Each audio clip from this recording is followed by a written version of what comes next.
Hola, muy buenas noches. Les damos la más cordial bienvenida a Perspectivas Históricas, este espacio en donde nos reunimos para abordar temas ligados a la historia, pero también vinculados con el presente. El día de hoy vamos a abordar el tema de la resistencia del Sindicato Mexicano de Electricistas. Y bueno, saludo como cada semana a mi querido Felipe Ávila. Hola, Magali. Hola, ¿qué tal? Y bueno, también le damos la más cordial bienvenida de nueva cuenta a la mesa de Perspectivas Históricas a el profesor Mario Benítez de la Facultad de Economía de la UNAM, pero también ex trabajador de Luz y Fuerza del Centro. Muchísimas gracias por acompañarnos por segunda ocasión. Aquí estamos a la orden. Muy bien. Bueno, les invito a que me acompañen a ver y a escuchar la siguiente cápsula. El presidente Lázaro Cárdenas se dio cuenta de la importancia estratégica de la industria eléctrica para el desarrollo del país. Desde diciembre de 1933, el Congreso de la Unión autorizó al presidente de la República a constituir la Comisión Federal de Electricidad, una empresa del Estado que tendría por función la generación y distribución de energía eléctrica, aunque esa decisión tardó varios años en hacerse realidad. Durante el cardenismo, un ascenso en la movilización y en la lucha de las organizaciones obreras. El Sindicato Mexicano de Electricistas, uno de los más importantes del país, tuvo un papel relevante en esas jornadas de lucha que consiguieron algunas de las conquistas más importantes en salarios, prestaciones, contratos colectivos y organización. En los 20 años posteriores al cardenismo, la industria eléctrica, que seguía en manos privadas, no respondía a las necesidades de crecimiento industrial, urbano y rural de la sociedad mexicana. Por ello, en 1960, el presidente Adolfo López Mateos nacionalizó la industria eléctrica, iniciando una nueva era con el control estatal de ella y con la participación fundamental de las y los trabajadores electricistas que han realizado ejemplares jornadas de lucha desde entonces, defendiendo su organización, sus conquistas, la democracia sindical, y han sido fundamentales para el avance de la democracia en el país.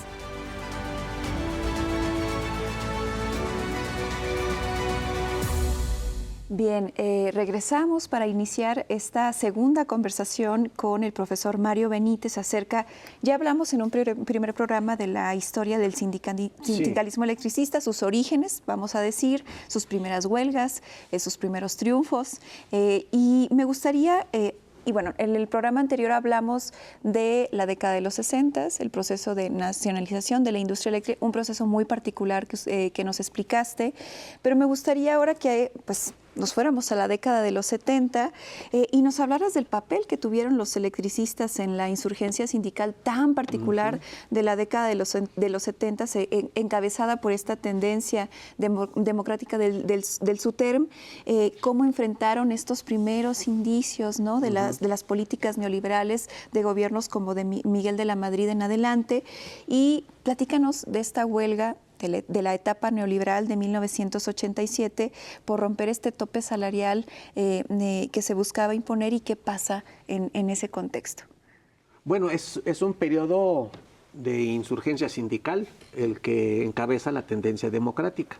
O sea, los trabajadores, como dije en aquella ocasión que nos encontramos, sí, por definición los trabajadores son los que generan riqueza. Los trabajadores no hacen crisis, no hacen pobreza. Es el único factor generador de riqueza, la fuerza de trabajo.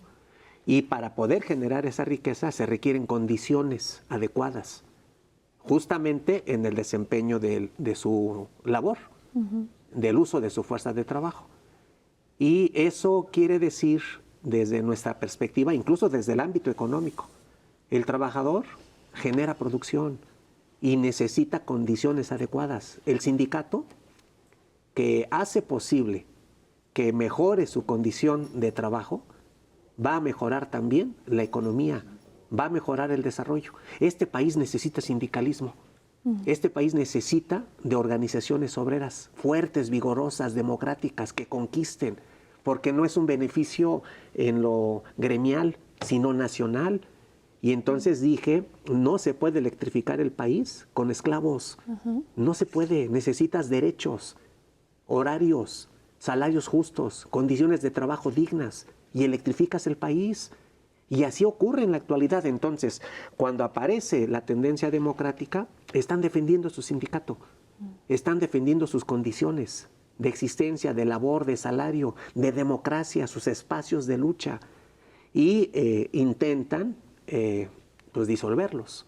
Sí. Y eso pasa en los 70s. Pero viene esta insurgencia sindical, que ahí, por supuesto, sin duda, el movimiento estudiantil popular del 68 estimuló todos esos procesos, porque aparece también el sindicalismo universitario, aparecen también expresiones democráticas dentro del sindicato petrolero, del ferrocarrilero, hay revueltas campesinas, está Jaramillo también luchando, o sea, hay movimientos de médicos, de maestros. Fue muy importante ese movimiento que toca a la insurgencia sindical, que retoma la tendencia democrática, y desde luego merecía todo el apoyo del pueblo, pero no del gobierno. El gobierno no lo entendió. Estamos hablando de Luis Echeverría, Sí. el que estaba en la Secretaría de Gobernación cuando el 68 con Díaz Ordaz, y ya en la presidencia, el que masacró a estudiantes en 1971. De él estamos hablando. Y empezamos en los 70s, ya está el neoliberalismo en Chile, Pinochet, golpe de Estado. Eso es un momento durísimo en la historia de nuestra América y de nuestro país. Con Miguel de la Madrid empieza cronológicamente, ahí ubicamos la instalación del neoliberalismo. Y vienen estos topes salariales, vienen los pactos de austeridad, viene la llamada nueva cultura laboral que flexibiliza, que rompe con los contratos, que hace pedazos la organización de los obreros. Y en 82 inicia esto. El área de influencia de Luz y Fuerza le arrebatan la mitad de su territorio para entregárselo al sindicato del SUTERM, que derrota a la tendencia democrática. Y nos quedamos con la mitad del territorio para trabajar, para producir. El ESMA está siendo acorralado. El ESMA está en la esquina resistiendo este embate neoliberal. Eso ocurre en 85. Y en 86, pues intentamos nosotros romper el tope salarial y hacemos una huelga en 87 que también nos acompaña mucho. Entonces el movimiento estudiantil del Consejo Estudiantil Universitario, que también intentaban privatizar la educación. O sea, es una historia que tiene muchas aristas. Y que está entrelazada. Sí, se va articulando, pero el movimiento estudiantil también apoya mucho al movimiento obrero. Y en 87 hay marchas majestuosas, impresionantes, de estudiantes y obreros electricistas. Pero nos declaran la huelga inexistente. Y tuvimos que regresar a trabajar con eso a cuestas. Entonces, pues ahí tuvimos esta derrota. Y luego entraría pues Salinas, y viene otra parte de nuestra resistencia como trabajadores. Precisamente, Mario, queremos que nos platiques esa siguiente etapa de lucha, de resistencia, pero también de transformación que lleva a cabo el proyecto neoliberal, que comienza, como bien lo dijiste, con De la Madrid, pero continúa y se profundiza con el gobierno de Salinas de Gortari, y que llega pues hasta prácticamente hasta el 2018, ¿no? Claro. La época neoliberal. Y en estos años, esa ofensiva contra los sindicatos, contra lo que quedaba del estado de bienestar, contra los contratos colectivos, contra el salario, tienen quizás su etapa más dura, más terrible para miles y miles de trabajadoras y trabajadores. ¿Cómo enfrentaron ustedes esta profundización de la ofensiva neoliberal? Y particularmente háblanos de ese intento de reforma eléctrica privatizadora que intentó llevar a cabo el gobierno de Ernesto Zedillo en 1999. Sí, por supuesto. O sea, Salinas ya lo intenta. En 92, me parece, intenta Salinas modificar el artículo 3º y la ley de la industria eléctrica. Y ya aparecen las primeras figuras de privatización. estos eufemismos, productor independiente de energía, productor de autoabasto, productor de autogeneración, que realmente era ya la incursión de los privados. Debemos recordar entonces cómo desde Miguel de la Madrid y pasando sobre todo por Salinas, viene este gran despojo de empresas públicas. Se privatiza teléfonos, ferrocarriles, puertos, aeropuertos, la banca. Intentaron también hacerlo con la educación. Entonces ya tenemos este antecedente. Con Salinas hay aproximadamente 55 permisos de generación. Hasta Calderón llegamos a 1.900 permisos de generación. Para empresas privadas. Sí, y entonces es ahí donde presenciamos en el Parlamento abierto en la Cámara, cuando se manda esta iniciativa por parte del presidente Andrés Manuel, de el sector público generar el 54% de electricidad y la diferencia el sector privado. Pero ya te arrebataron casi la mitad. Y entonces el presidente dice, esta tendencia en 3-4 años más, ellos van a producir los privados el 80%. Y ya perdimos la soberanía eléctrica. Ya la perdimos porque van a hacer de la electricidad el negocio. No dan para una sociedad, no lo dan como derecho humano, no dan para atender una escuela, un hospital, lo dan todo el tiempo como negocio. Esto empieza con Salinas. Zedillo, en 1999, también intenta profundizar estas reformas y colocar ya en la lógica privatizadora a todo el sector eléctrico. Hablo no solo de Luz y Fuerza, también de la Comisión Federal de Electricidad. En ese momento quien encabeza nuestro sindicato es Rosendo Flores, Ramón Pacheco y varios compañeros que no están de acuerdo con el mandato presidencial. Hay una entrevista que revela el compañero Rosendo con el presidente Zedillo. Y Zedillo le pide que se acepte la privatización. Y Rosendo no lo acepta. Zedillo le dice que es un ignorante. Y Rosendo replica en los mítines. Pues sí, a lo mejor soy ignorante, pero traidor jamás. Jamás era una pátrida. Y nos convoca a todos. Y comienza esta gran defensa nacional e internacional. Se hace una organización que se llamó el Frente Nacional en contra de la privatización de la industria eléctrica. Y agrupamos a sindicatos, corrientes, personalidades, estudiantes. Viene la huelga del CEU, que contiene el incremento de las cuotas en 86-87. Y allí también aparece Andrés Manuel. Andrés Manuel se acerca al sindicato, va a las asambleas del sindicato, va a nuestro auditorio y compromete su trabajo, su activismo, su voluntad, su decisión, su conciencia en sumar, pues lo que él hace, pues, ¿no? Cuando ubica una causa justa, pues se planta, apoya, y ahí aparece esta simpatía entre Rosendo Flores y el actual presidente Andrés Manuel. Pero fue la causa, fue la defensa de la electricidad. Entonces se logra detener, pero hay otra cosa adicional que juega en este ajedrez de movimientos, y es la enorme huelga universitaria de 99-2000, que también enfrentó a Zedillo, que intentaba privatizar la educación. Y es una huelga de 10 meses, impresionante, masiva, organizada, asambleas multitudinarias. Es toda otra historia. Nos levantamos con una victoria frente al gobierno de Zedillo. No la privatizaron. Ese es el momento de victoria, y después viene ya otra ofensiva que ya no pudimos. Sí, y justamente nos gustaría muchísimo que nos hablaras de esa ofensiva, porque además ya nos tocó a una nueva generación, mediáticamente hablando, y que tiene que ver con el golpe dado por el gobierno de Felipe Calderón para, pues, liquidar al sindicato, ¿no? En 2009.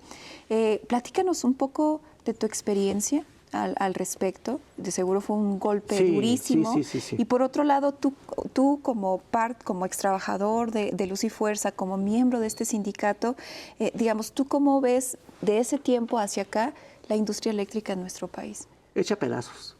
O sea, liquidar la Luz y Fuerza era un propósito para privatizar, pero el principal obstáculo para privatizarla era nuestro sindicato. Lo primero que tenían que hacer era quebrar a ese sindicato. Y entonces, una vez que lo revientan, ya viene en 2013 la reforma de Peña Nieto. Claro. Donde ya el petróleo comenzamos a ver cómo se privatiza, cómo se aceleran estos contratos de servicios múltiples, cómo se dan concesiones. Empieza ya el despojo total, porque era la joya de la corona el petróleo y la electricidad.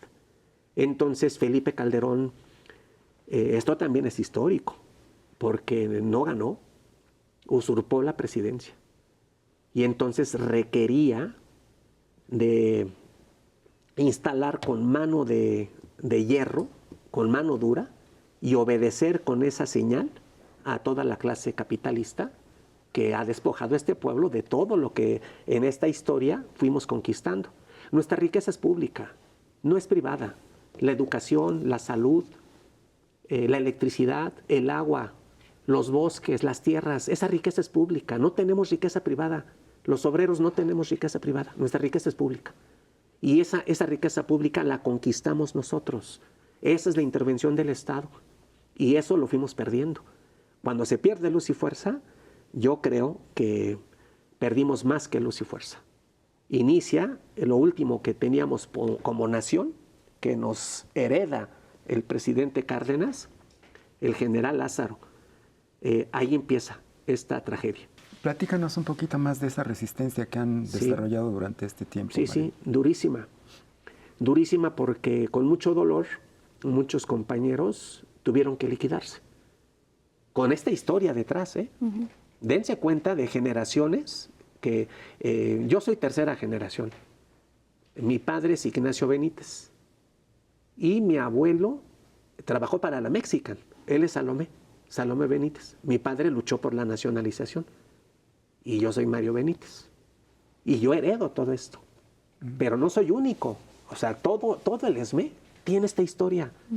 Y entonces los compañeros, al momento del decreto, del golpe, con mucho dolor, no se van contentos, no se van asumiendo que es mejor para la nación porque se va a electrificar y solamente va a ser el sector público quien se queda con esto. No, van con un dolor impresionante. Y los que no se liquidan, pues están prestos para defender al sindicato y a la empresa. Y vienen estos gestos históricos de marchas, mítines, plantones. Yo recuerdo la huelga de hambre en 2010 que encabezó el ingeniero Cayetano Cabrera. Se echó 90 días en ayuno, 90 días, para derrotar al gobierno de Calderón. Y Javier Lozano, claro, el secretario del Trabajo de Calderón, el testaferro de la clase patronal. Perdón que me exprese así en este canal. Se acerca Cayetano al día 88 de huelga de hambre, 85, 88 de huelga de hambre, y le pide que levante la huelga de hambre. Javier Lozano le pide que levante la huelga de hambre. Y Cayetano Cabrera y su familia tendrían su trabajo en Comisión Federal de Electricidad. Y Cayetano contesta que acepta, pero que su familia son 44,000. El sindicato. Por todos. Por todos. Y esa huelga fue traicionada. Es parte de la historia de los movimientos obreros. Esa huelga fue traicionada. Esta resistencia termina con Peña Nieto cuando concede a través de una empresa portuguesa de nombre Mota Engil la creación de Fénix, una generadora Fénix, que habrá de operar la hidroeléctrica de Necaxa, la J. Luque de Lechería y 13, 14 más mini hidroeléctricas. Y allí solo encuentran asiento laboral 500 de los 44,000, solo 500. Y el dirigente Martín Esparza y Humberto Montes de Oca aceptan. Solicitamos que se desclasificaran las liquidaciones. Y ahí aparecen las liquidaciones de Martín, de Humberto Montes de Oca y todo su comité, con millones de pesos. Pues les comento, por ejemplo, la secretaria de uno de ellos, de Montes de Oca, con 2 años de antigüedad, se lleva 3,25 millones. La hija de uno de ellos trabajando 1 mes un mes en Luz y Fuerza. No tenía ni la planta. Se lleva más de 1 millón. Y estos dirigentes se hicieron millonarios. Entonces empieza aquí una doble resistencia contra una traición y contra un decreto. Y así aguantamos. Cuando llega Andrés Manuel, pues respiramos esperanza. Y ahí empieza otra parte de esta resistencia, porque ya no la veíamos. Durísimo, compañeros se suicidaron, compañeros que se les detonan sus enfermedades, porque trabajar en línea viva genera estrés. Nuestros compañeros acaban enfermos, diabéticos, trabajando 28 años en líneas de alta tensión, porque esa parte es también trágica. Perdón que la narre rapidísimo, pero es trabajar en línea viva. O sea, es un cable que alimenta un hospital, por ejemplo. Sí. Y ahí hay operaciones, hay un quirófano, hay incubadoras, hay medicinas que requieren refrigeración. No puedes bajar el switch y trabajar con seguridad. No. Tienes que trabajar en el poste, alimentando el servicio, reparando, dando mantenimiento preventivo correctivo. Y además está lloviendo. Imagínense lo que es trabajar así. Y entonces terminas el trabajo, pero acabas temblando, estresado, y eso te va avejentando. Tu esperanza de vida se reduce. ¿Cómo pueden decirnos que eso es un privilegio? No, así se trabaja. Así hicimos nosotros la electricidad. Así la llevamos a los hogares, a los hospitales, a las escuelas. Y eso lo hicimos nosotros. ¿Por qué lo privatizan? ¿Por qué lo hicieron? Y entonces aceptas ceder la hidroeléctrica por 500 empleos y te llevas millones. Y todos los demás, la absoluta mayoría de los 44,000, están como hace 14 años. Así, resistiendo. Pero en 2018 llega Andrés Manuel. Pues te agradecemos muchísimo. Ay, y esa es otra historia que perdón. Ojalá podamos conversarla acá contigo de nueva cuenta en nuestra mesa. Yo me llevo varias cosas, yo creo que Felipe también. El hecho de que se hable de soberanía eléctrica y ver la electricidad como un derecho humano, igual que el agua, la tierra y los recursos, porque es parte de nuestra vida cotidiana, porque alimenta instituciones como escuelas, hospitales, y por otro lado, aquí estuvimos presentes ante una historia de familias ligadas a una cultura obrera histórica, especializada, con riesgos, ¿no?, que al mismo tiempo nos hace valorar, ¿no?, el trabajo del electricista, y de lucha, ¿no?, de triunfos definitorios que también son definitorios para nuestra nación y nuestra propia soberanía, de la cual nos has hablado.